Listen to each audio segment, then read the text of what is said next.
Bem, bom dia então a todos. Uma satisfação imensa estar aqui, junto das autoridades, em que a gente lá na pontinha da nossa cidade, dentro do nosso estado, se reporta, às vezes como perito, sem saber aonde, às vezes, um processo chega. E, às vezes, chega aqui, hoje a gente está muito próximo desse local. Como o Dr. Paulo, eu vou fazer uma breve apresentação da questão prática disso que eu estou trazendo aqui, dessa interface que eu tenho de ser, assim, durante esses 30 e poucos anos, 60% psiquiatra, 40% médico do trabalho. Isso era um grande problema há uns 10 anos atrás, porque muitas empresas que contratavam um médico do trabalho, depois de algumas semanas, falavam, mas essa empresa aqui deve ter algum problema mental nessa empresa, ou deve ter algum louco aqui, porque contrataram, então, um psiquiatra como médico do trabalho dentro dessa empresa. Então, acho que, falando isso, né, é uma coisa que nós ainda lidamos com esse processo de discriminação, e o que eu vou falar, uma coisa hoje de prevenção, está muito ligado, então, a essa questão da discriminação e do nosso trabalho conjunto, de todos os profissionais, essa equipe multidisciplinar, transdisciplinar, que nós estamos hoje tentando falar uma mesma língua para caminhar para objetivos em comum, né, que é o respeito, o mínimo do respeito à pessoa humana. Eu vou passar, então, os principais pontos que eu gostaria de abordar, que são, começando com os principais transtornos mentais mais incapacitantes para o trabalho. Depois nós vamos falar um pouco, tentando caracterizar esse espaço, essa área, né, a dimensão de onde atualmente nós nos enquadramos, que é a área da saúde mental e trabalho. Isso é uma visão muito peculiar da medicina do trabalho, uma denominação da medicina do trabalho. Dentro da área da parte médica, da psiquiatria, nós temos essa denominação psiquiatria do trabalho, são só divisões de campo, mas o objetivo é o mesmo. Falamos um pouquinho de prevenção e saúde mental, no geral, e os programas de prevenção e saúde mental no trabalho. Eu gostaria de trazer, então, algumas experiências que nós temos hoje em termos bem práticos, né, em relação a esses programas de prevenção. Essa tabela que eu tenho montado é, assim, a totalidade do que nós percebemos no Brasil das enfermidades causadoras de incapacidade. Aqui são auxílios de doença previdenciários, mas podemos também pegar auxílios, acidentes, tem um pouco a mesma característica. Então, nós vemos na parte de cima, onde está escrito enfermidades, desde 2007, esse marco histórico, 2007, após o nexo técnico epidemiológico previdenciário. Então, nós começamos a observar uma grande incidência de doenças que já existiam, né, mas que ficou mais claro após o advento do NTEP. Então, nós vamos ver as principais, nessa parte, nessas 3 primeiras linhas, as principais doenças que causam incapacidade para o trabalho no Brasil. Elas vão se intercalando, 2007, 2009, 2010, essa tabela chega muito próxima agora a 2012. Então, nós vemos, então, as doenças do sistema osteomuscular, que o Dr. Paulo se referiu, que o Dr. Hudson, né, tem essa especialidade, que é justamente as questões da Layard-Dort. E, em segundo lugar, já aparecem as lesões, como os traumatismos de pescoço, membros. Isso vai se intercalando, primeiro, segundo lugar, ainda hoje. E, em terceiro lugar, nós temos, então, os transtornos mentais. Desses transtornos mentais, são as 4 linhas de baixo. Então, nós temos, em primeiro lugar, de afastamento do trabalho, não só no Brasil, mas no mundo todo, os transtornos chamados de humor em psiquiatria. Os transtornos de humor, principalmente, são os episódios depressivos. É o primeiro momento em que uma pessoa é diagnosticada clinicamente tendo uma depressão. No segundo momento, ela por algum motivo, se recuperando disso com tratamento, ou às vezes sem tratamento, um novo episódio depressivo tem o nome de transtorno depressivo recorrente. Então, essa é uma das principais causas, então, de afastamento dentro dos transtornos mentais. Em segundo lugar, nós vamos ver o que é mais, assim, prevalente na população mundial, que é a questão da ansiedade e aí os transtornos ansiosos. No caso aqui, a denominação do CID-10, que são os transtornos neuróticos, né, principalmente o transtorno do pânico. Nós temos os transtornos também, do transtorno do estresse pós-traumático, aquelas situações onde o indivíduo corre o risco de morte e, a partir daquele momento, existe um flashback, uma revivência constante daquela cena onde ele foi exposto a uma agressão física violenta, a um risco de morte, e aquilo vai aniquilando a vida total dele, porque ele vive em função daquilo, e sem tratamento isso tende a se agravar. Nós estamos vendo também os transtornos mentais devido a substâncias psicoativas, que, infelizmente, a divisão das substâncias psicoativas, então, nós temos o álcool, a cocaína e outras substâncias que causam dependência também. Há 2007, o que víamos era o álcool em primeiro lugar desses tipos de transtornos, depois vinha a cocaína e depois vinha a associação do álcool com a cocaína. Infelizmente, nesses últimos anos, nós já vemos em primeiro lugar o álcool, a associação álcool-cocaína em primeiro lugar, aí vem o álcool e depois a cocaína. Então, essa é um diagnóstico que o psiquiatra geralmente faz no clínico, né, onde existe, então, qual é a maior incidência da patologia, se são várias drogas, se é uma droga só, ou no caso, por exemplo, né, essa terceira droga que poderia ser, então, o álcool ou a cocaína. Mas o grande problema, então, são as associações de drogas. Isso, evidentemente, não dá tempo de falar, mas isso vai limitar, né, o tempo de vida ocupacional desse indivíduo, que só com o álcool, ele bebendo dos 20, né, depois de 10, 12 anos, ele começaria a ter alterações no rendimento, tanto ocupacional, os problemas sociais. Mas quando nós entramos com a questão da cocaína, esse cérebro vai ser detonado muito mais rápido e a incapacidade do trabalho, a incapacidade para a vida social é muito maior, né?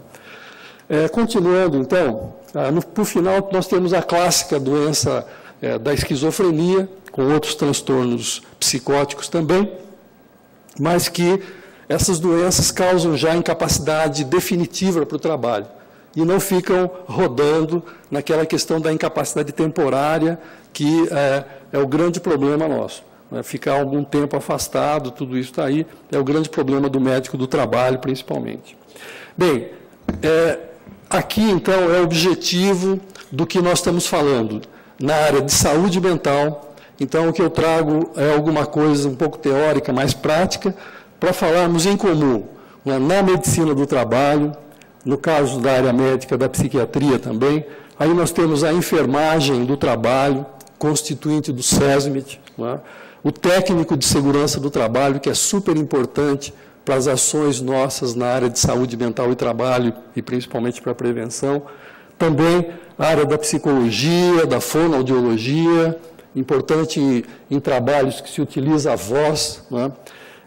Problemas também relacionados à questão das perdas auditivas, o serviço social, muito importante, e dentro dessa equipe, onde não pode faltar também a questão da área da engenharia, porque isso e faz parte do próprio PPRA, que nós vamos ver em seguida, e se nós não conhecemos, por exemplo, os riscos ambientais, a gente sabe um pouquinho só dessa empresa, né? Então, os riscos ambientais é um processo que nós vamos falar em seguida. E os profissionais também da área de RH. A saúde mental, numa definição assim mais teórica, então, o estudo da dinâmica, da organização e dos processos do trabalho, visando a promoção da saúde mental do trabalhador, através, então, de ações diagnósticas, preventivas, terapêuticas, e nós colocamos muito disso daí, as atuações nas áreas periciais também. O programa, eu sempre costumo dizer que o programa de saúde mental no trabalho vai desde a questão de não deixar incendiar até o incêndio que já aconteceu. Infelizmente, as empresas às vezes sempre convocam depois que houve um incêndio, não é? E aí vai se tentar fazer justamente a questão de quem causou o incêndio e essa responsabilidade do incêndio. Bom, continuando, alguns fundamentos muito rápidos da medicina do trabalho, né? A medicina do trabalho, para quem não é dessa área, ela fundamenta, então, suas ações através das NRs, e duas NRs são importantíssimas aqui dentro da área da saúde mental e trabalho, que é o PCMSO, Programa de Controle Médico de Saúde Ocupacional, e dos pontos principais deles são essas ações primárias de saúde, programas preventivos e educativos, e ações secundárias, os exames ocupacionais, admissional, periódico, mudança de função. O outro é o PPRA, que é o Programa, então, de Prevenção dos Riscos Ambientais, e aqui, nesse slide, eu mostro o conjunto de riscos ambientais, né, que são os riscos químicos, físicos, biológicos, os riscos ergonômicos, está faltando aqui os riscos de acidente também, mas que são fundamentais, porque nós vamos estudar todos esses riscos como os fatores de riscos psicossociais para desenvolvimento de transtornos mentais também, ou para o agravamento desses transtornos mentais. O risco de acidente está aqui. Continuando, então nós temos então essa área voltada para a medicina do trabalho, a área mais médica voltada para a área de psicologia e psiquiatria, é a área da psiquiatria ocupacional ou do trabalho. Então, essa área estuda, então, o TMRT é os transtornos mentais relacionados ao trabalho, nos seus aspectos preventivos, clínicos, diagnósticos, terapêuticos e periciais, então, estando inserida dentro dessa área da saúde mental e trabalho. A saúde mental e trabalho é o guarda-chuva, né, e nós temos, então, esse leque de outras especialidades agregadas a ele. O avanço, então, mais significativo no tocante, basicamente, à prevenção, vigilância e à saúde mental dos trabalhadores na área, deve-se à publicação, então, em maio de 99, da nova, que existia uma antiga, né, da nova lista de doenças profissionais relacionadas ao trabalho. Nessa nova lista entra, então, o capítulo 10, transtornos mentais relacionados ao trabalho, e outras doenças também que foram, né, colocadas nessa lista de outras especialidades. Isso 99, e nexo técnico epidemiológico previdenciário, agora, já a partir de 2007. Outros são os grandes avanços dentro dessa área, e na área de prevenção é fundamental. Não vai ser possível entrar em detalhe, mas eu vou falar algumas coisas que existe um destaque muito grande, o professor Paulo já falou, o professor Hudson também, que, em outras palavras, e na área de saúde mental, na área da psiquiatria, nós utilizamos, então, como fatores psicossociais de riscos do trabalho, que já foi dito aqui, né, que são considerados os estressores psicossociais. Definidos, então, como todo aquele aspecto do desenho e gerenciamento do trabalho e o contexto social e organizacional que tem potencial para causar dano físico e psicológico. Aqui, mais o dano psicológico, o dano mental. Os principais fatores aqui é da Organização Internacional do Trabalho, da Enciclopédia de Saúde e Segurança do Trabalho, desde, então, 1998, essa enciclopédia, baixada facilmente pela internet. Então, os principais fatores de riscos psicossociais que, resumidamente, estão aqui. O excesso de atividades, que já foi falado, a pressão de tempo e o trabalho repetitivo, o conflito de papéis entre subordinados e superiores. Esse conflito, né, quando passa a ser uma coisa altamente maléfica, se questiona, então, todas as situações de assédio moral dentro desses conflitos aí. A questão, como colocou o doutor Paulo, as metas inatingíveis, então, o excesso de competitividade e de metas de desempenho, né, no caso, excessivas, também são fatores de riscos psicossociais. O grande problema também dos riscos psicossociais é justamente desse risco, a questão do apoio social, a questão da família, né, a questão de onde o trabalhador e de onde todos nós vamos recarregar a nossa bateria para no dia seguinte, na semana seguinte, voltar ao trabalho. A falta desse apoio social por parte, então, da família, de colegas e principalmente da empresa, são fatores de risco que nós temos que analisar, né? Então, resumidamente, não adianta eu só perguntar, ou só a pessoa chegar num exame médico e só falar, olha, eu estou deprimido, a minha depressão é tão grande que eu estou pensando no suicídio. Eu tenho que entender o entorno dessa pessoa, a história dela. Lembrando que sempre um diagnóstico psiquiátrico não é um diagnóstico pontual, é um diagnóstico biográfico dessa pessoa. Difícil, então, muito difícil, aí fica mais fácil a gente falar, não, os transtornos mentais, as doenças mentais são muito subjetivas, é claro. Se a gente não for fazer um estudo profundo, não é coisa muito difícil hoje em dia, num determinado momento é muito difícil, né, nós conseguirmos fazer esse diagnóstico. Tá bem? Então, continuando, os grandes problemas também quanto à questão do trabalho, o trabalho em turno, o trabalho noturno, né? Os trabalhadores, então, né, com riscos químicos, né, os trabalhadores que se intoxicam, aí, neurointoxicações por chumbo, por mercúrio, que ainda hoje nós vemos em algumas situações. Então, tudo isso é considerado os estressores psicossociais do trabalho.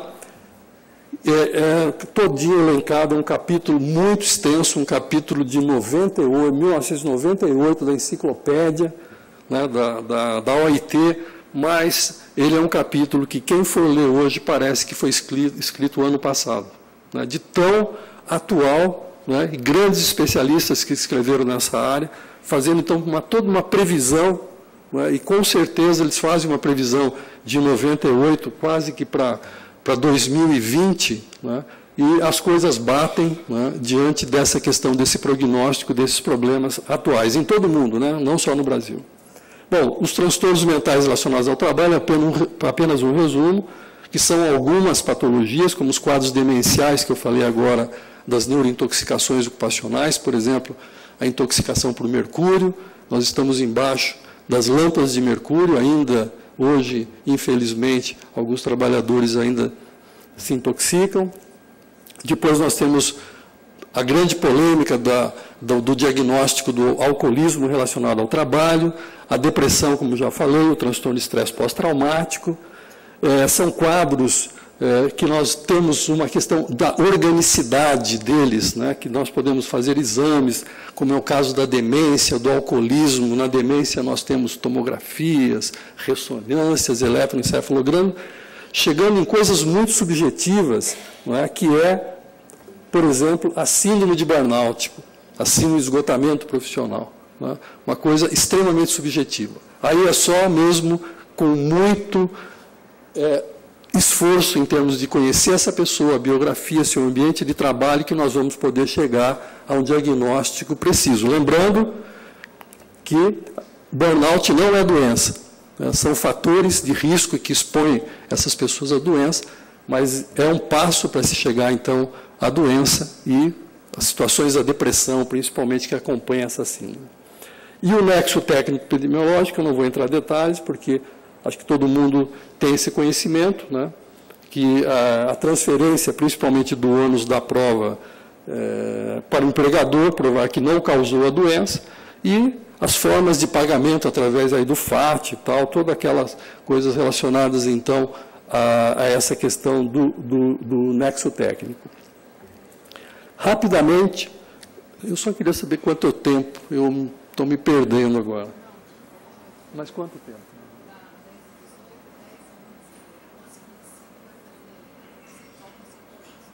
Tá. 11h30 acaba? Bom, então, rapidamente, aqui eu coloquei alguns slides para nós falarmos da prevenção e saúde mental global, não só do trabalho. Então, isso é fundamental, porque as ações não podem ser só pontual no trabalho, nós temos que fazer na sociedade geral. Não dá para fazer só articulado os médicos, os profissionais da área da parte social tudo tem que ser realmente articulado para que isso possa ser um programa geral. Então, a prevenção primária em saúde mental, objetivo eliminar, então, os fatores de risco ou causais antes que ele desenvolva a doença, deve ser estabelecida, então, por meio de uma abordagem educativa e reguladora, e os exemplos gerais são essas campanhas de saúde pública, né, esclarecimento sobre transtornos mentais, e alguns cuidados, por exemplo, que nós temos nas doenças psiquiátricas ou doenças mentais gerais, como, por exemplo, dando atenção especial a grupos de alto risco, como usuários de drogas, pessoas com probabilidade de situações psicóticas. A prevenção secundária, então, deve ser realizada por meio, então, da detecção precoce dos transtornos mentais e da realização de diagnósticos diferenciais nos pacientes. As abordagens preventivas devem ser conduzidas, então, no âmbito